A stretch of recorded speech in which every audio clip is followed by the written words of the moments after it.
அ.வே.க.வில் இணைய ஓ. பன்னீர்செல்வம் முடிவு: விரைவில் எம்.எல்.ஏ. பதவியை ராஜினாமா. தி.மு.க.வில் ஓ. பன்னீர்செல்வத்திற்கு இதுவரை எந்த பதவியும் வழங்கப்படவில்லை.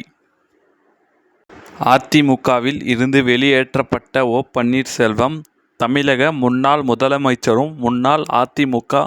ஒருங்கிணைப்பாளருமான ஓ. பன்னீர்செல்வம், எடப்பாடி பழனிசாமியுடன் ஏற்பட்ட மோதலால் கட்சியை விட்டு வெளியேற்றப்பட்டார். அ.தி.மு.க.வை விட்டு வெளியேறிய நிலையில், கே. ஏ. செங்கோட்டையன் வழியில் அவரும் த.வே.க.வில் சென்று இணைவார் என்று பரபரப்பாக பேசப்பட்டது.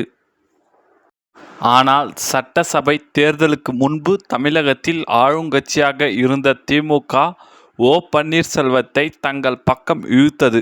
சட்டசபை தேர்தலிலும் யாரும் எதிர்பார்க்காத வகையில் த.வே.க. ஆட்சி அமைத்ததால், தி.மு.க. எதிர்க்கட்சி வரிசையில் அமர வேண்டியதாகி விட்டது.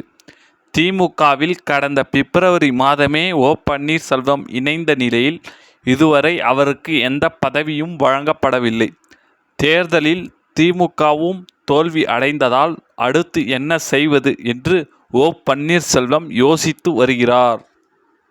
தற்போதுள்ள தமிழக அரசியல் சூழ்நிலையில் த.வே.க.வில் சென்று இணைவதே சிறப்பு என்று ரவீந்திரநாத் தனது தந்தை ஓ. பன்னீர்செல்வத்திடம் கூறியதாக தகவல் வெளியாகி உள்ளது. அதற்கு ஓ. பன்னீர்செல்வமும் பச்சை கொடி காட்டிவிட்டதாக கூறப்படுகிறது.